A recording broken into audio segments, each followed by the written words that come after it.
walking virtually along the world's most revered footpaths and connecting the global community of pilgrims. It's the Sacred Steps Podcast. Available on YouTube and your favorite podcast app. Broadcasting from the Shea Mare Studios in Florida. Here's your host, Pilgrim backpacker and author, Kevin Donahue. Buen Camino, pilgrims, and welcome back to the Sacred Steps Podcast. If you're joining us for the first time, Buen Camino, welcome. I'm Kevin Donahue, pilgrim, backpacker, struggling author, and host of the Sacred Steps Podcast. On this show, we're walking virtually alongside pilgrims and authors, sharing their stories and connecting a community of pilgrims from across the world. Our episodes cover walking pilgrimages all around the world, including the Camino de Santiago, the Via Francigena, England's Pilgrim's Way, the California Missions Trail, the Kumano Kodo in Japan, the Jesus Trail through Israel, and many more. To learn about these routes and details from our discussions, you'll find all of our show notes linked in the episode notes on your podcast app and also on our website, sacredstepspodcast.com. So a big welcome to our first-time listeners. Hit subscribe so that our future episodes are available to you automatically on your device. If you like this episode, you can share it as a text message with someone who might be interested in walking the Camino de Santiago. We have new episodes every other Wednesday, about twice a month. So I look forward to sharing these stories of pilgrimage with each of you. Today we have two well-known Camino pilgrims joining us. Lee Brennan, host of the Camino Cafe Podcast, and author Brian Skillen, who has 3 books dedicated to the Camino de Santiago. He's actually joining us live right now, walking the Camino Frances with his partner, Chelsea. Brian, Buen Camino, where are you today? Buen Camino, Kevin. Buen Camino. So you may hear it. We are sitting in the main square of Pamplona, and it's just such a lively city, and there's so much activity here. Yeah, we left early to beat the heat, and since we got here early, we got to explore the city a bit. We got to go into a museum, which was free, and we also went to San Saturno, which is one of the churches from my second book, Back Through a Field of Stars, where one of the secret codes is. The first time I went in there, we were coming through town, and I went in, and I started finding all these different things, and I was like, oh, this has got to go into the next book. And it did. It went into the second book, and it was so cool to revisit and see everything again. In our last episode, you were waking up very early to see the sunrises. What's your routine been like as you've been walking on the Camino more and more? This week, we've been waking up early, again, to beat the sun, and just to have some quiet time on the Camino when there aren't very many pilgrims walking, and to walk under the stars. And so it's been really nice, but it means that we're a little tired because we're not used to waking up so early. Totally. Now, the two of you have done this route several times, so I guess I'm wondering, what are you seeing that's particularly notable or different from your previous Caminos? And one of the things that we've noticed this week is that Camino families are starting to form. It's so fun to see all the people we started with in St. Jean start to separate into Camino families of like 5 to 10 different people. Yeah. I've also noticed it's different traveling as a couple in terms of Camino families as well. We seem to be hanging out with other couples and, some solos that are married back home. So it's very interesting just to see everybody else forming up. So after Pamplona, what's ahead for the two of you? Up ahead tomorrow, we're headed to Puerto La Reina, right? And it's about 23 kilometers away.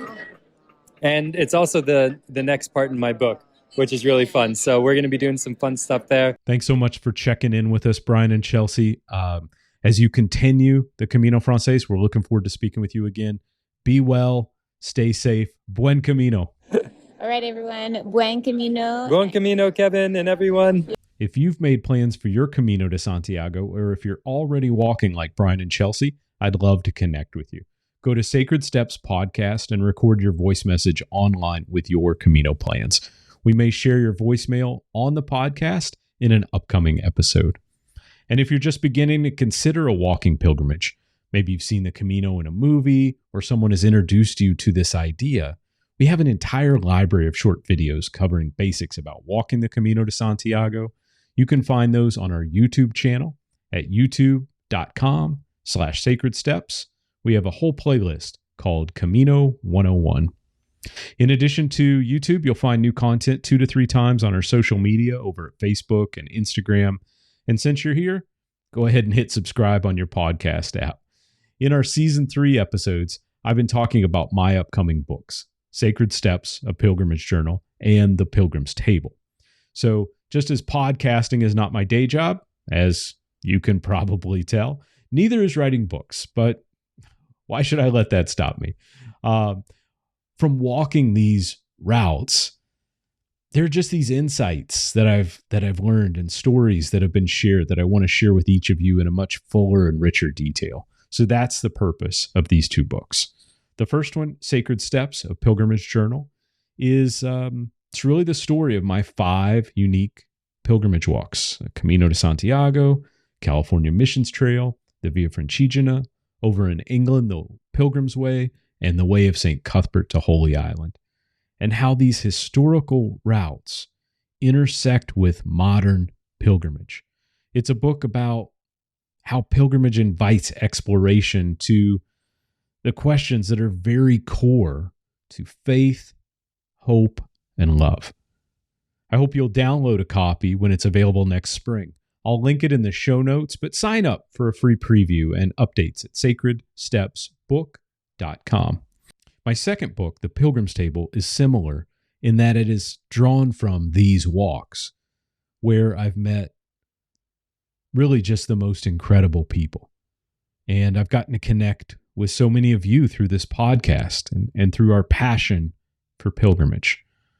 The Pilgrim's Table is the story of 5 pilgrims from all different backgrounds, some of deep faith and a few lost souls, if you will.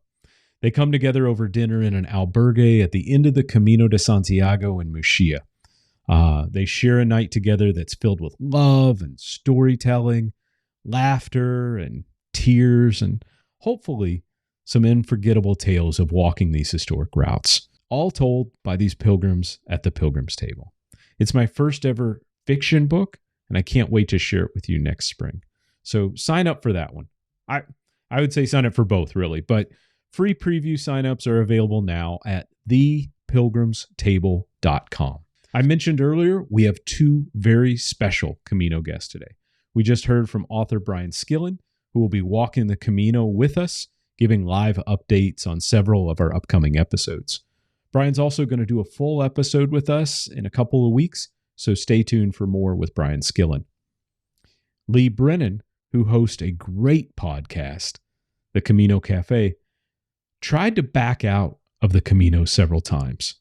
She nearly quit the Camino before she had ever begun.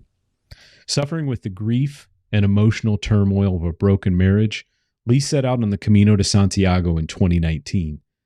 And as she will share with us today, the experience saved her life from depression. Lee found comfort, strength, and a brand new life on the Camino. She packed up the history and baggage and memories of her life in America and moved to Spain to live on the Camino. Now she's living in Old Town, Santiago de Compostela, right in the heart of the Camino community, giving back to pilgrims and helping others find their way through her podcast, the Camino Cafe, and videos live from Santiago on her YouTube channel. Our little pilgrim podcast community is a small group, and I'm really proud to have Lee as a friend. I hope we get to connect at the end of my June 2023 Camino with my son, Jack, because it would be special to spend time with Lee in Santiago de Compostela. She interviewed me for her show earlier this summer, and it's great to welcome one of the pilgrim community's kindest souls to the show. Leigh Brennan, welcome to the Sacred Steps podcast. Oh my goodness, Kevin. Thank you for having me on. I can't believe we are actually doing it. It was a joy to interview you recently. So I'm so glad to be here. Thank you. I think we talked the entire summer, maybe more, about how we were going to do these podcasts. And I think it took us the entire summer to record 2 short podcasts together. So I am thrilled to have you. Thank you so much. For those who didn't catch the episode, I happen to be on Lee's podcast, the Camino Cafe Podcast, a few episodes ago. And Lee is going to be on the Sacred Steps podcast. We're one big podcast family, but for those who know Lee from the Camino groups, from the Camino Cafe Podcast, I thought it would be great to have her on the program today, talk a little bit about how Lee became Lee. So for those of you who don't know, Lee, you're living now full-time in Santiago de Compostela. I sure am. Pinch me. I can't believe it. So just down the street from the cathedral? Yeah, I'm about a 4-minute walk from the cathedral. I live in Old Town, and yeah, it's a great place to live. So if we hear the bells or anything during this podcast, and that is a sign that we're supposed to be connected for this episode. You might hear the bells. More likely, you're going to hear people walking by. We're just getting ready to wrap up siesta here, so people will be heading out for tapas and drinks. So you might hear some people outside getting ready to do that. But it's a fun place to live. One of the things that you have been doing for the last couple of years is actually bringing Santiago home to all the Camino pilgrims who have either not been able to travel because of the pandemic, or it's just not the right time for them to be traveling. What's it like being in Santiago full-time? It is amazing. I never quite imagined how great it would be. And, during COVID, I sure was dependent on people like Johnny Walker, Sybil, people that were already living here that were showing us Santiago when none of us could come. And so I feel like it's just a way for me to pay it forward now and to just give people an idea of what it's like to live here. It's amazing for me. I'm getting to meet pilgrims every single day, and it's more than I could have ever imagined. It's a very full life here. Speaking of pilgrims, you became a pilgrim for the first time. You walked your first Camino de Santiago in 2019. I got to know the backstory. Like, what called you to pilgrimage, first Camino de Santiago? How much time do you have? We've got all day. Well, the very first thing, I'm like almost every typical American. I saw the way and kind of tucked it back in the back of my mind and thought that eventually I would walk it with my former husband when we were still married. I thought that would be something we would do in retirement. And so I just put it at the back of my mind after the way. And then I was teaching spinning class, indoor cycling class at a gym that I worked in. And one of my students went on the Camino, and I was familiar with it, but she went. And when she came back, she was a changed person. She was a doctor, and she decided to give up her practice. And she'd only been practicing for a few years. So she had just finished medical school, was pretty fresh out of school. And after she came back from her Camino, she decided to go into an order. She became a nun in service. Wow. Yeah. And hugely transformational. Yes. So I watched this transformation in her, and I thought, wow, I want some of that someday. So again, I tucked it to the back of my mind. And then a few years later, as marriages sometimes do, our marriage wasn't working out, and we were getting ready to divorce. And I was at dinner with one of my best friends, and, I was falling apart in every way you can imagine. And I think she was trying to cheer me up. And she said, what's on your bucket list? What do you want to do someday? And I said, the Camino. And she said, you're kidding. She said, I have a friend that's running a group for people that are going through transitions from, a breast cancer survivor or divorce, or there were many different things that people were going for. She said, you ought to check it out. And so I went home that night, I called and found out about it. And I thought, well, I was a mess. And I thought, well, this might be a good way for me to go, is to go kind of with a group. But I had imagined my Camino to be very, very different. And I wanted to make sure that I was going to have a lot of time in solitude, because I didn't really want to walk it as a group. And I was assured that, I would be given that time. So I signed up that night, and I probably almost canceled 4 times. I had emails written. I was literally on the phone, ready to cancel, because I thought that my Camino was going to be one of joy and celebration, that we had made it. Our daughter was off at college. We had retired. And instead, I saw that my Camino was going to be a lot of crying and a lot of grief processing. And that didn't sound that fun.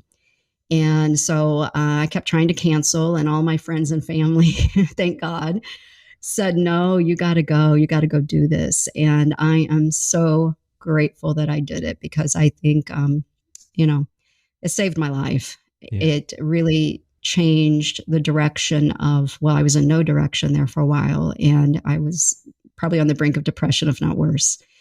And I think the Camino gave me a chance to see that I could be strong on my own, but more importantly, to show me that I did still have courage.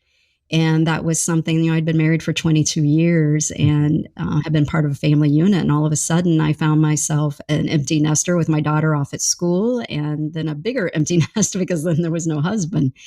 So it was quite a big transition for me, and very unexpected. So coming on that Camino literally changed my life. And, I don't think that Camino has ever ended, to be honest. I saw that, someone told me as I was walking, and I was not far from Santiago, and they said, oh, no, your Camino doesn't end when you get to Santiago. It's just beginning. And I did not understand that at all at that point. Didn't understand it when I got to Santiago. I'm still working that out, but I literally still feel like I'm on that first Camino. It's never ended. Thanks for sharing that. Appreciate it.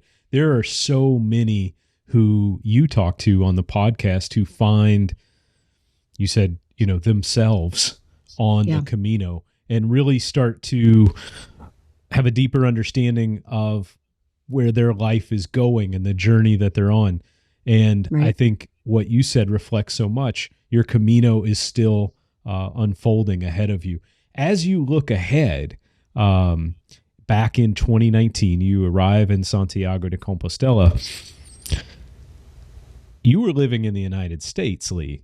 Yes. But now you're living in Santiago de Compostela. How did that transition take place? Was there another Camino that kind of brought you more permanently to Spain?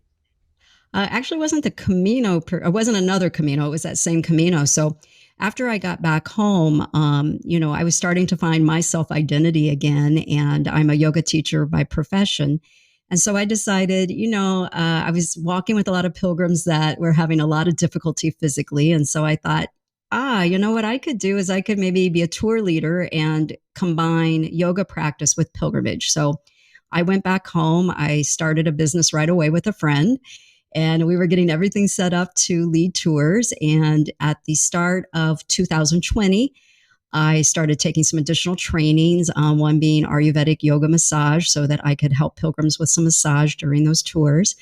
And I was in London in March of 2020, and was supposed to be back in Santiago for Easter so that I could do some research for one of the trails or one of the routes that we would be leading on. And COVID happened. And I yes, literally was sent back to the U.S., back into what I considered the boiling pot of my life that had fallen apart. I was back in the family home, and none of us knew, of course, then how long that was going to last. But I think that during that time, I started, that was 2 more years of processing grief, first of all, and started getting involved with some other things as far as the Camino was concerned. And I started thinking during COVID that, life is short, and maybe leading tours isn't really what I want to do. I started thinking about, I think I want to live full time in Spain. I want to live on the Camino and find a way to service and give back from there. So I took a class with James Blick of Devour Tours. He was offering his very first class of the master class to move to Spain. So I started taking that class. It was excellent. And during that, I'm like, you know what? I'm just going to go for it. I'm going to apply for the visa. And if it's meant to be, it's meant to be. And I guess it was meant to be, because we're talking, I'm a girl who, I hate paperwork. I don't like administrative kinds of things. I, traveled a lot with my husband, but he was always the one that was organizing the travel. He was kind of, I just kind of went along. And it was a big deal for me to apply for that and to think about moving to a country, especially a country I don't speak the language. Mm-hmm. And it was a big step for me in seeing that I had begun to develop a new identity, a new selfhood, right? With me as a single person. And it was quite a stretch for me to do this. And now I've been here 1 full year and my visa was just renewed. So I've got another 2 years now. All right. And if I stay during that and another 2 years after that, then I'll be an official resident. But yeah, so that's how it came about. And if you would have asked me 5 years ago, hey, Lee, you're going to be living in Spain, I'd be, you're crazy. I won't be living in Spain. So it's, I still sometimes can't even quite believe it. And I tell people, anyone that's watching right now, if I can do it, any of you can do this. And I mean it from the perspective of walking a Camino. I'd never done anything like that. I've hiked in my life and I've done a few physical challenges and things like that, but this was totally different. And coming to a foreign country and walking across the country, that was new to me. And then moving to Spain. And so, there's nothing special about me. It's just that I just go for it, I guess. And so I just like to encourage everyone that, even if the Camino is not your goal, whatever your goal is, you can do it. And I think that I'm proof that just give it a try. Our guest today is Leigh Brennan. Her podcast, the Camino Cafe Podcast, is streaming on Apple Podcast, Spotify, and she's got a great YouTube channel. You'll find all of those linked in the show notes below. So give a tap, hit subscribe, give her a like, and let's make sure that you get a chance to experience Leigh because she's a wonderful spirit on the Camino. Leigh, you were walking again the Camino Frances in 2021 and ended up doing some time at one of the great albergues, the Stone Boat. And I'm wondering if you'll take us back a few months, a year or so, to your time at the Stone Boat. Yeah. Well, what a great experience that was. I had the opportunity to be the artist in residence at the Stone Boat, and it was an opportunity for me to see if I wanted to own an albergue on the Camino Frances. So the Stone Boat, if you haven't been there, it is in Rabanal del Camino, and literally the front door opens onto the Frances. So I literally lived on it. And so, in 2021, I received my visa to move to Spain, and I arrived sometime in September and kind of got settled, did the initial paperwork. And then I drove to Saint Jean and started walking from Saint Jean to my new home at the Stone Boat. So that was quite an experience for me. And so many things happened there.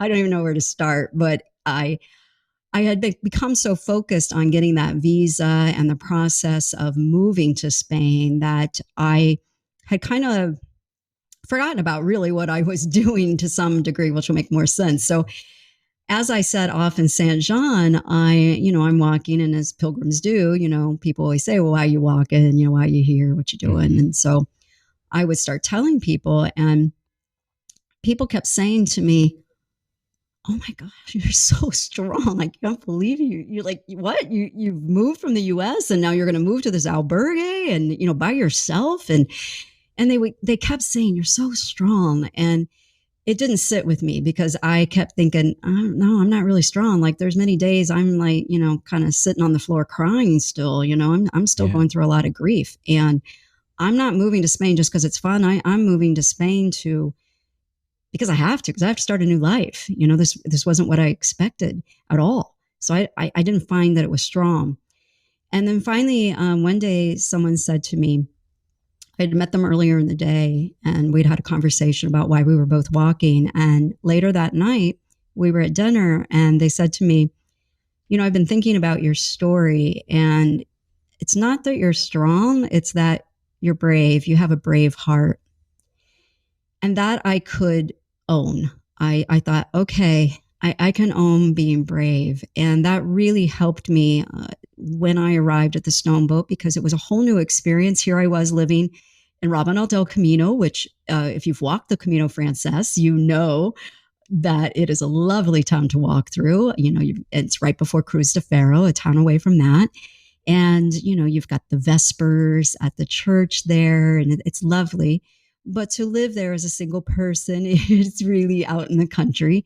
And there were very few residents that lived there in the winter. And so it was very lonely, and no one spoke English. It was, everybody spoke Spanish, of course, Right. which shouldn't be a surprise. But because it was such a small village, it made it very difficult for me. Mm-hmm. And so it gave me an opportunity to, focus on my own healing, as well as look at, what do I want to continue to do from a service perspective on the Camino? And is this the right place for me? If I'm going to buy an albergue, is it the right place? And I ultimately decided that it wasn't, because for me, I think if I had a partner, it would have been different. But otherwise, I don't even know how I could have done it on my own, to be frank. Owning an albergue, for all of those pilgrims dreaming about it, it's a hard job. That's a really hard job.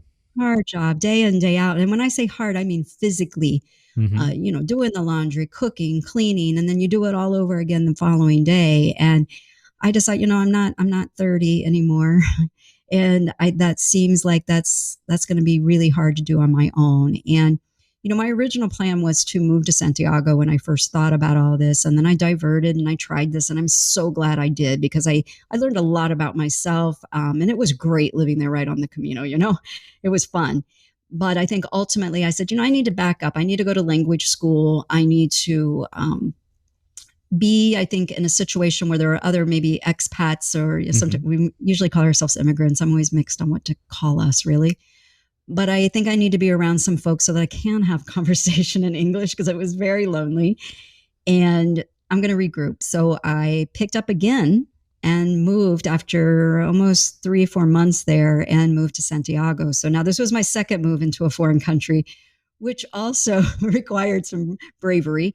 But I'm one tough girl now, let me tell you, compared to who I was in 2019. I mean, listen, I still cry, everybody. I still have my days. We all do, Lee. Right? But like that is life.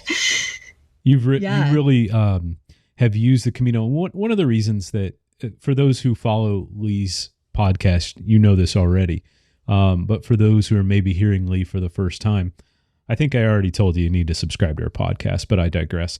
Lee, Thank you. One of the reasons people just fall in love with you over and over again is because you're such a caring and kind person, and you give a lot of yourself to others. And that's just a bit about who you are. You said you came to grips with, owning this strength and resiliency. We talked a little bit on my episode on your podcast about the space that the Camino offers those who are needing time to reflect or be contemplative. What is it about the Camino de Santiago that creates that headspace for pilgrims? So many things, but I think the ultimate thing is, we talk about this liminal space, this thin veil where, you just feel closer to the heavens. There's more of a connection between nature and heaven.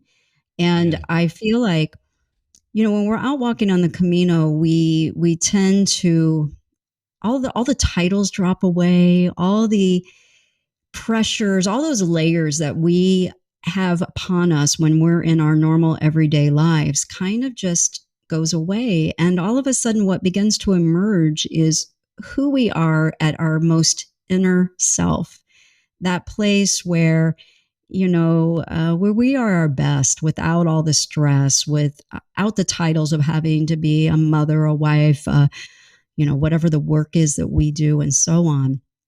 So I feel like, we get back to nature. So there's all these connections that begin to happen. And I think the connections are so multi-leveled. That first connection is the connection back to nature, which I think we all crave, and, we don't get a lot of in our everyday life. So there's first that. Then I think there's the connection to others, right? All of a sudden we're with we're walking by ourselves, but someone said you start off walking by yourself and you end up walking with 500 people. You meet so many people as you're walking. And I think as an adult, there aren't many times where we get to meet a lot of adults who are on like the same kind of journey we're on. You might get that maybe on a sports team or maybe when you first have kids or things like that.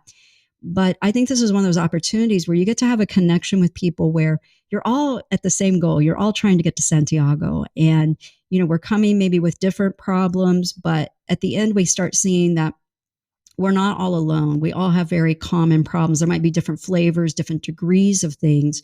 But I think there's this validation that's going on that, I'm actually a normal person, and all these things I'm experiencing aren't just unique to me. Everybody's having challenges. And I think that becomes a really deep connection that builds very fast friendships, which is lovely. I think then there is this connection to, your whatever you consider your source, whether that be God or the universe, whatever is that bigger thing to you. All of a sudden, like I said, there's this thin veil where you feel connected to something greater than yourself. And I think that there is this spiritual, if not religious, but spiritual transformation that can take place if you're open to it. And I think for most people that happens. And it's a really beautiful thing to feel that connection once again with all the noise, not so much of the noise of home, of the constant news, the constant things that are going on in your everyday life is just kind of pushed aside. And it's just you and nature, the trail, and the source. And then the final thing is reconnection back to your inner self, who you really are.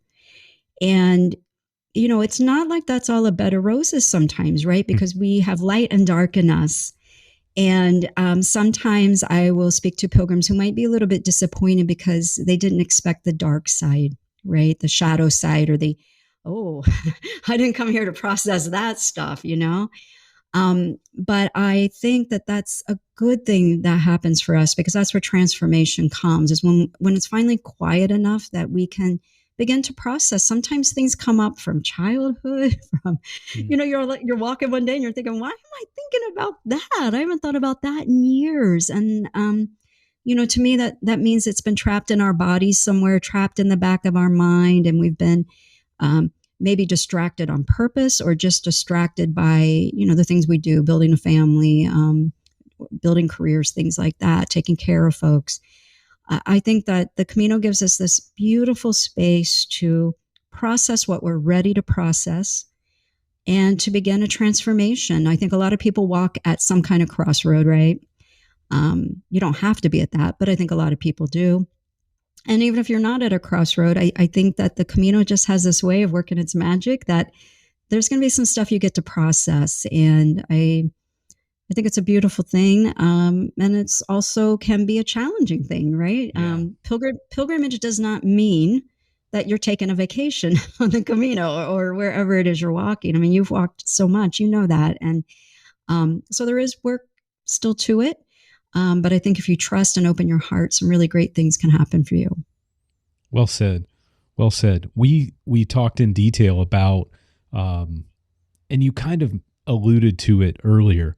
We talked in detail about finding your pilgrim family and the times when that happens.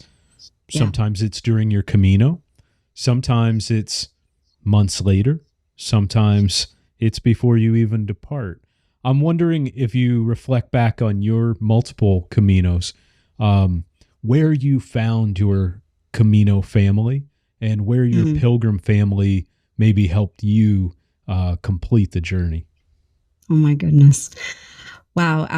My Camino family, it has grown so much over the years. My first Camino family, I had a group that I went with, so it was kind of easily made, but I still made some very close friends during that were not a part of the group because, like I mentioned earlier, I wanted to walk a lot by myself.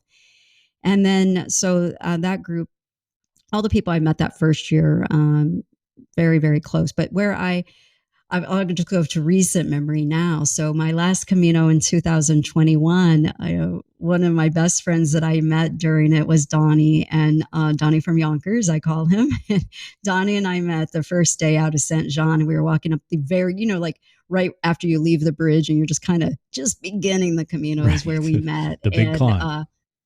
Well, we weren't even to the big climb. We were to like the mini hill before you start any of it. Like 5 minutes into it. And we started up a conversation because I was so surprised to meet another American right there. Very first person I meet that day on the Camino. Anyway, I just bring Donnie up to say to you that after we walked, we talked about why we were both there. And he's like, yeah, I've always thought about moving to Spain. He's like, so tell me how you do it. And so we kept seeing each other over the course of this Camino. And so I would share with him, the process. Well, I'm happy to say that Donnie also moved to Spain, and he's been here just a couple of months. He's not in Santiago. He's over on the coast, but he was actually just here. So we got to visit with one another. And I have so many Pilgrim family members like that now that are just so, so important to me. And, so I have Pilgrim family members that I've walked with. My family, though, also has grown greatly, probably like yours, from doing the podcast. And that was something I never expected.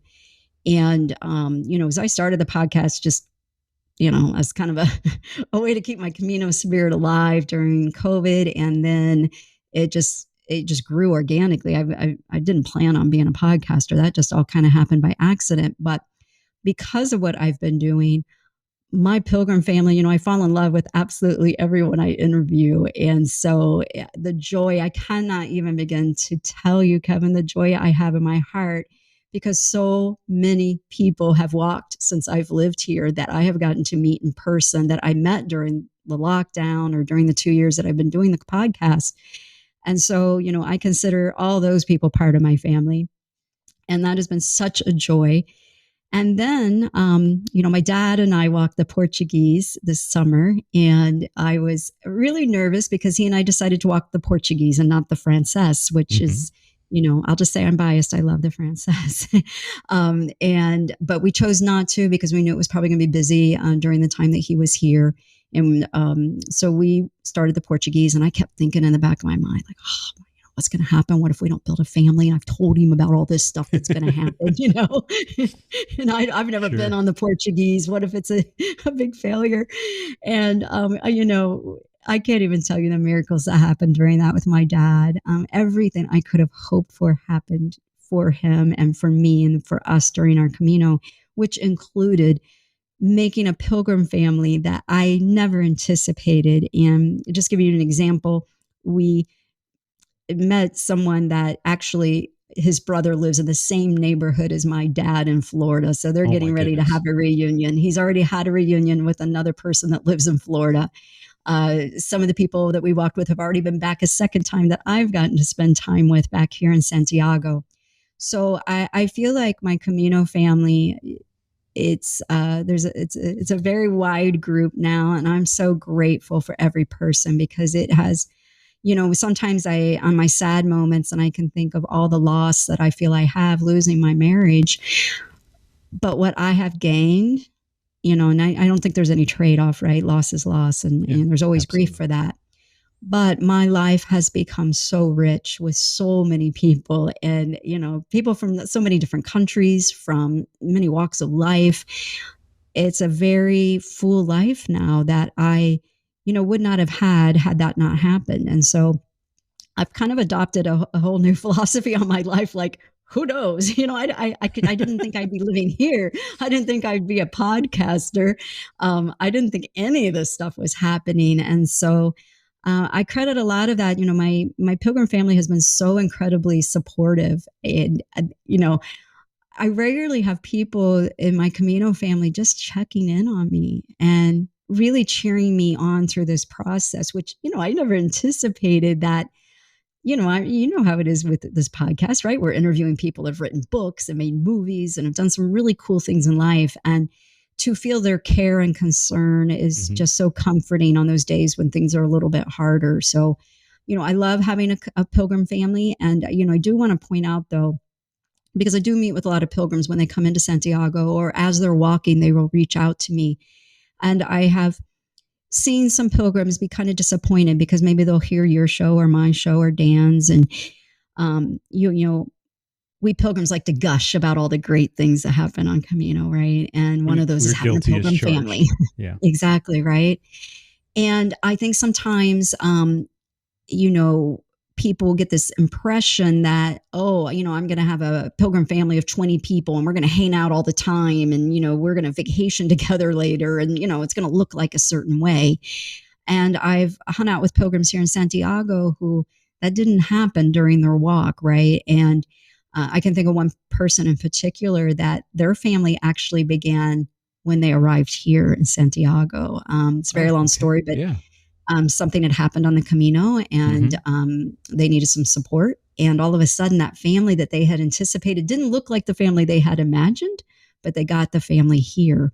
And so, you know, I just want to encourage everyone that, you know, just like with anything on the Camino, I think, or just anything in life, you know, watch what you're expecting, right? Because I think when we begin to expect something, that's when we find disappointment. And we don't know how that Camino family is going to form. We don't know what it's going to look like. And, you know, your Camino family may be small, may be big, but here's the thing also, you know, you don't have to walk with a group, right? It doesn't mean you're walking with a group every day. It might just mean a dinner here or there. It, you know, it might be one person that you meet up with in Santiago.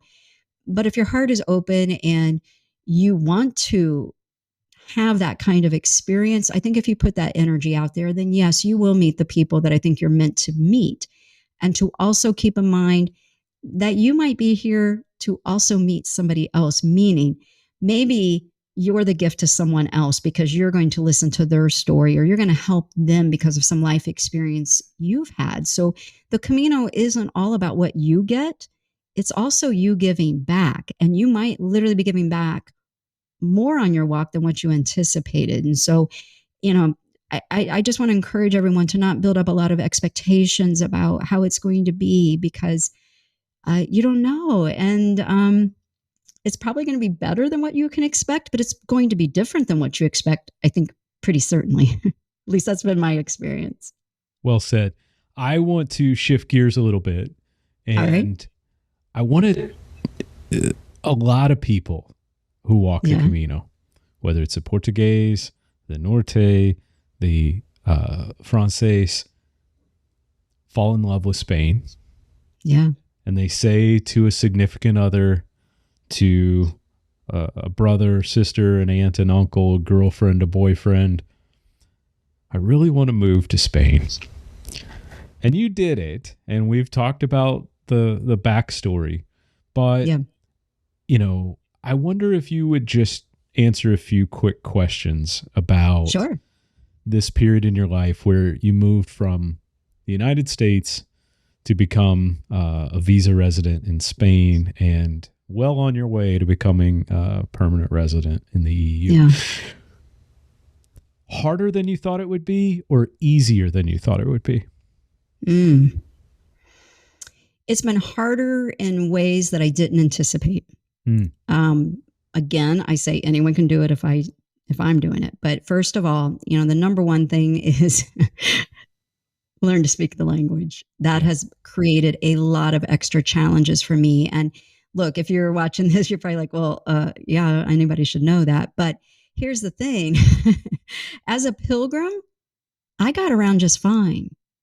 Right. So in my mind, well, I've walked the Camino. I have enough Spanish, you know, I can, but here's the thing, you know, when you're on the Camino, you, especially on the Francés, you're walking along an infrastructure that is used to having pilgrims.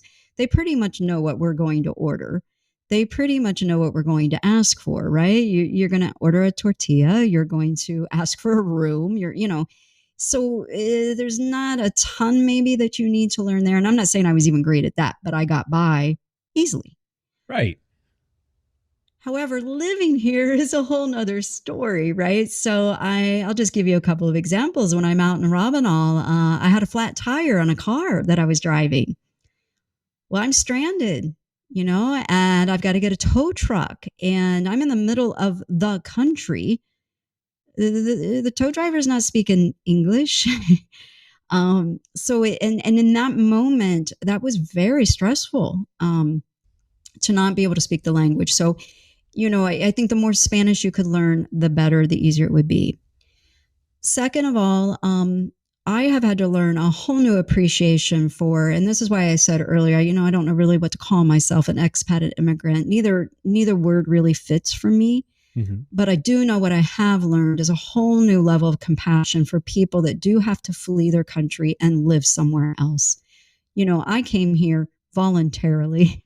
I brought what I wanted from the US. It wasn't a whole lot, but I brought stuff. I came with a little nest egg, so that I had money, but it's still been difficult for me. I can't imagine coming to a new country and not having those things. And things, when you're walking the Camino, it doesn't seem that different. It's kind of cute. The things are cute that are different, right? Like, it's charming. It's charming that you have to go to, you have to go to the pharmacy just to get ibuprofen. Oh, it's charming that things are closed on Sunday or whatever. But when all of a sudden you're living someplace like that, it's not quite so charming when you've got, 20 errands to run. And all of a sudden you kind of want to be like, I just want to be at Target, right? Where I can get my groceries, get my ibuprofen, drive my car there, hit a couple of other spots. So sometimes some of that charming stuff, it kind of goes away a little bit because it's reality. You're actually living here. A lot of people say that about me too. They're like, yeah, you're charming, but it wears off quickly. Wait till you live with them. Yeah. And then the last thing is our customs. Customs are so different. I just give you a quick example of something. So I arrive in Ravenel. I have to go to Astorga because that's the bigger town where I have to do all my visa paperwork on this end. And, all the processing here seems to an American to be, and no offense, Spain, because, there's many things that are better in Spain than they are in the US, right? So there's trade-offs everywhere. But it does seem like things here are really more bureaucratic or done more paperish than what maybe we're accustomed to in the US. So when I arrived, I had to do this paperwork in Astorga. That involved having to go to the police station and get another set of fingerprinting done here, right? In order to get what's called a NIA card, which is your identification card. Well, in order to get that appointment, you have to go to a bank and you have to pay this fee. And this piece of paper has to get stamped. You have to show them some papers that you brought from the US, and then they give you another paper. It has to be stamped. The stamps are really big here, okay? Like, and I didn't even know what they meant. Like, get a stamp. I'm like, oh, you're on like another pilgrimage. Stamp? You're like, I'm going from the bank. I need to get a stamp. I gotta. I thought they meant like a postage stamp, but no, it was like, like those stamps we used to have, like the received stamps. They have like the date on it and all that. Well, that's what they meant. So anyway, the day, I had to get all this done. It couldn't be done until the day before the actual appointment. So everything has to be dated a certain way. So I'm like, okay, so a friend and I, we go get a coffee, and then it's time to go to the bank and get this stamp. And you had to pay cash. So I'm like, okay, cool. So I have my little, I think it was 12 euro. So I have the money, show up at the bank. It's about 11:10, because things start here later, everyone. That's another thing you got to get used to. So we have our coffee at 10:30, and then we go moseying over to the bank at 11:10. I've got all my forms, and I've tried to practice what I'm going to say, which is another whole stressful thing, right? But I don't even get a chance to say it because literally I walk up, I'm starting to hand the form, and I see this like, nope, impossible. And I'm like, what do you mean? And so now, of course, we don't even hardly know what they're saying. But turns out in Spain, from 11 o'clock on every single day, there can be no cash transactions at a bank. And I say, I'm sorry, what? Isn't that where they keep the money? Right. And so then I'm like, oh, maybe they mean I need to go to their ATM and get some of their cash, right? And I'm like, oh, okay, do you want me to like go to that ATM? Nope. No, literally, there are no cash transactions. Well, that's the only way you can pay for this form is by cash. The only way you can get the stamp. So there was no getting what I needed to do. I then could not go to my appointment the next day, and I could not reschedule that appointment because you can't have two appointments in the same 24-hour period. So everything got pushed back by 2 days because I had waited until 11:10 to go pay to get this form stamped. Things like that, I don't know how you would even know unless you lived here, right? And so I had to start really learning. And, I'm still working on this, Kevin. There's this saying here in It's Spain. slightly less charming the way you described it there than the charming part.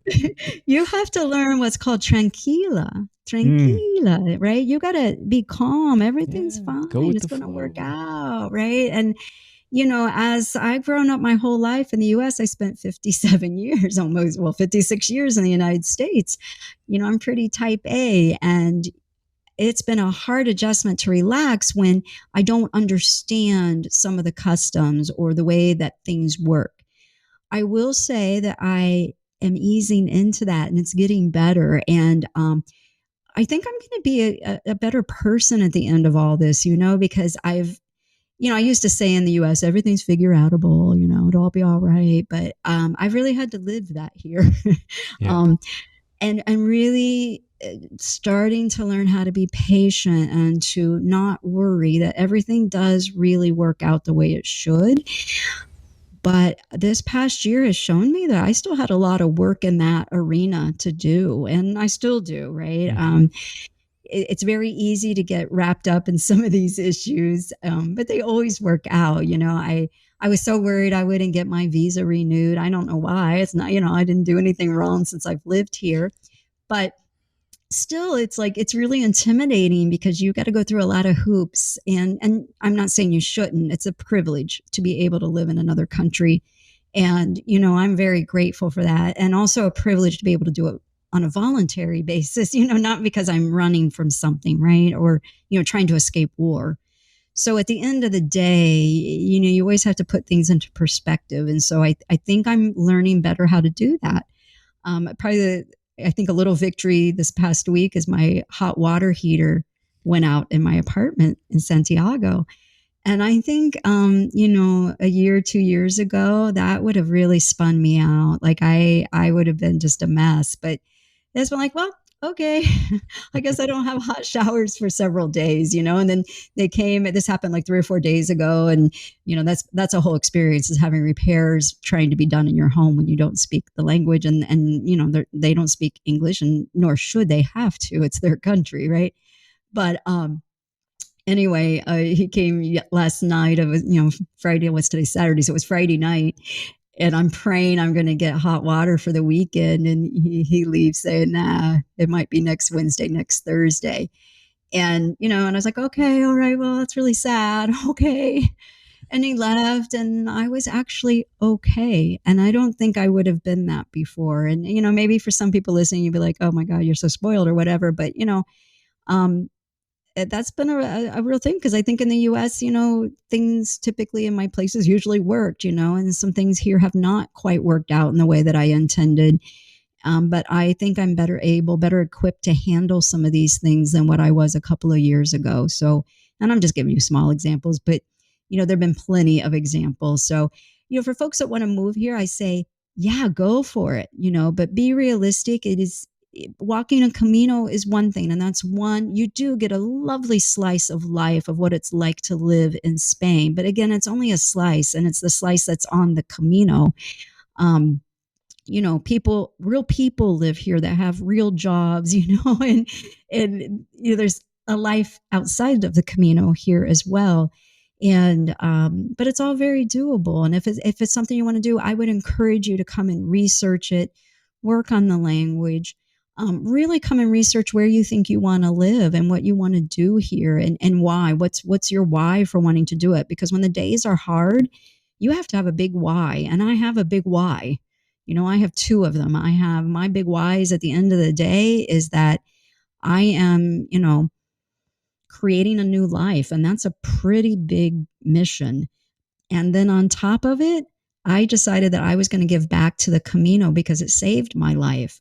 So when I'm having a really bad day, I have some bigger purposes of being here. And so I can say to myself, well, this might be hard having to learn how banks work or, whatever it is I have to do here, but that's part of my job, so to say. I consider this my vocation now, what I'm doing on the Camino. And, there's no requirement that everything be easy. It's part of my job, and it's just part of something that goes with it. And so right. I think knowing what your big why is so important, because there will be challenges. And I'm no different than any of my friends here that have come from the US or from any other countries. We all share these same kinds of challenges, and we laugh often about, there's some very fun, heartwarming kinds of stories like that. But, there are challenges, certainly, just as there would be if somebody moved to the US. Yeah. Lee, our guest is Leigh Brennan, the Camino Cafe Podcast. Lee, can you stay with us for a couple moments? I want to ask you a couple questions about Santiago and then a little about the podcast as well. Okay. Sounds good.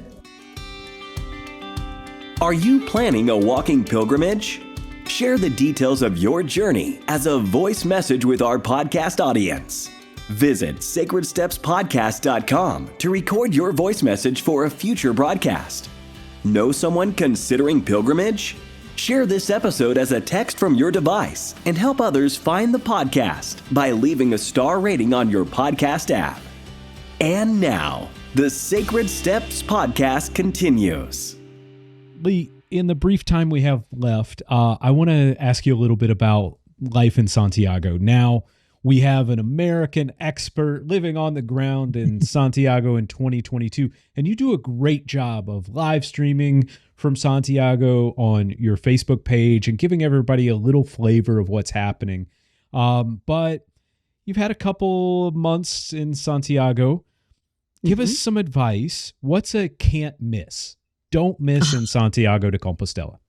First off, plan some extra time so you can stay a few days in Santiago. So many people plan their trips so tightly. If you have the luxury, and because I know sometimes you can't get time off work, but if you have the luxury, plan to be here 2 or 3 days, because Santiago is an amazing city in Spain, period. Great advice. It is. People come from all over Spain. Like, this is a place where Spaniards come and holiday, right? So there's so much to see. So the things that would be on my list, top one is the rooftop tour of the cathedral. It is amazing. The views are gorgeous. It is to not be missed, but do it on a good weather day.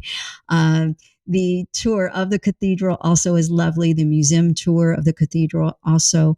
But my favorite museum tour is the Pilgrim Museum. I think it is excellent, and it's free. And they have a rotating exhibit, but then the permanent exhibit that is at the Pilgrim Museum is just wonderful. I learned so much there, and I loved seeing it. You not only get the history of pilgrimage itself, but of the Camino, but also Santiago. So it's thrilling to see some of the models of the cathedral, how it was built, as well as the city of Santiago. So that's really fun. The next thing I would say is the food. The tapas here are amazing. And I still think, I don't even know how, I don't think it's possible for me to eat at every restaurant, every cafe. It's just endless of wonderful little places to go and get coffee, wine, tapas, whatever it is you want to get. The food is amazing. So, you want to have a couple of days here to see that. The other thing I always want to say to pilgrims is that, oh gosh, so many things here. One thing is, I know some people will come here and it can feel a little overwhelming. It can be busy. It is also a tourist city, right? So there are Spaniards coming to pay visit to the cathedral or just Santiago itself, as well as cruise ships from Vigo will send busloads of tourists here from all over the world just to see the cathedral and the city. So it can be busy. And so I see sometimes that pilgrims feel a little overwhelmed. But no, we have a beautiful park. Alameda Park, where the Dos Marias are, is a lovely park that you can reconnect back to nature. And we also have some lovely trails that would remind you all around the city. They're so easy to get to that you can feel like you're right. Well, you are in Galicia, but I'm saying you're going to feel like you're right back in Galicia walking the Camino. So you can get that nature hit again. So don't feel like you have to constantly be in the noise of the city. The last thing I would say for folks that are watching us, because we're English speaking, is there are some great resources here in Santiago for English-speaking pilgrims. And the first thing I would say is Mass with Father Manny. And you don't have to be Catholic. It is a Catholic Mass, but he has designed it specifically for English-speaking pilgrims. And it is a lovely Mass. and that is offered at the Pilgrim Chapel at the Pilgrim office. You just have to let people know it's at 10:30 every day but Wednesday, and it's a lovely, lovely Mass. And then during the main Camino season, Camino Companions, led by Sister Catherine, they invite everyone up after Mass for tea, and it's a lovely little pilgrim circle, just very informal. That's lovely to go to. I've been to it several times, and I love it. And then at 3:00, they offer a more formal kind of processing, a chance to, just talk and process what happened during your Camino with a group if you want. There's also the Pilgrim House with Faith and Nate, and that's an opportunity to go they got everything for you. I mean, we go sometimes just to make our own copies here. They're so kind to us, but they have a great place to just hang out and rest. And basically you can do just about anything there but sleep. So it's a great resource for English speakers. And I mean, anyone's welcome, but they all the volunteers there speak English, so that's handy. And then Mother Anna is doing English Mass on Sundays at the Anglican Church, and that's in Alameda Park as well. So, I feel like we all do this rush to get to the cathedral, and that, of course, that's important. And hopefully you get to see the Boto Fumerio. But I do think there are these other things that are in English. And sometimes I know for me, because I don't speak Spanish, it's hard to understand what's happening. I don't understand all the words that maybe the priest is using during the homily. So there are some opportunities where you can go and hear things in English if that's something you're wanting to do. And lastly, look me up, right? I try to meet with pilgrims, just to lend an ear and to, hold space for whatever your story is. And I love talking with pilgrims. So yeah, let me know if you're in town. So Lee is in Old Town. She's recording her podcast, the Camino Cafe Podcast. I want to ask you a couple questions about the podcast before we go. Okay. So you've been doing your podcast now for a couple of years. And as you said, you've met a lot of people doing the podcast. We interact with people, and it's almost like your podcast family, right? Like because absolutely. You talk in such depth, and you and I, we talk before we record. Mm-hmm. Hopefully we'll talk after we record, because I'm sure we will. We're family now, Kevin. Exactly. You're stuck with me. But you start to learn, and people are sharing, and there's a lot that goes on, and they sort of become your family. So I'm going to ask you the question that I never want you to ask me. And since we've already recorded my episode with you, you can't ask me. So that's not fair. I had to go second. But here it comes. Oh gosh, here we go. Favorite episodes? Oh, favorite episodes. Gosh. Okay. If no one has ever heard the Camino Cafe Podcast, we want them to subscribe, but don't miss what episode. Oh my goodness. Okay. Well, guys, listen, I fall in love with everybody I interview, and that's the absolute truth, because everybody's got a story. Everybody. And, sometimes I'll interview people and they're like, I don't really have anything to say. And then, partway through, I'm like, oh my gosh. Yeah. And they have an amazing story. But some that I think are memorable for me from a transformational perspective, I'll say Rocco's story, because Rocco, he really took grief and turned it around and ended up, the work that he started doing after his Caminos have literally saved lives. And, I can't think of a better story than that, is when we use our own pain transformation to turn around and pay it back. And I think Rocco has done that. And that's been a super popular episode of the Camino Cafe. Other ones I think people really enjoy. You're probably hearing some of the screaming outside, maybe. So it's Saturday night in Santiago, everyone. But, they're excited about the podcast. Yeah, I guess so. I have some great episodes with Ray and Dominique, who moved from the U.S. and opened up Casa Banderas. And it's just exciting to hear their story, because they are living that pilgrim dream of walking the Camino and then deciding that they were going to buy an albergue that they passed, and they did it, and they're doing it now. And so that's a really fun episode to watch. I also really encourage folks to watch any of the ones with warriors on the way. I think Father Stephen is doing an amazing job with his program for veterans, and in particular, all of his episodes I love, but also Jan Rose, who walked with him and now helps him with his tours. her interview. She is a person that she really moved me. And I would like for more people to know her story. But boy, listen, I've interviewed so many people. I think I'm up to like 100 people. So, for me, when I read somebody's book and then to meet them and interview them and learn more about their book writing process. So like BB and Anne and Gigi, there's so many I could go on and name, but truly, I love them all. And I'm mentioning ones to you, I think that really resonate. I think Brad's really resonated recently. Yeah. And I think one of the things that happens is that, I think we as pilgrims, we want to talk about our Caminos, right? And there's only so much that our families are going to tolerate, right? So now we got to find, well said, right?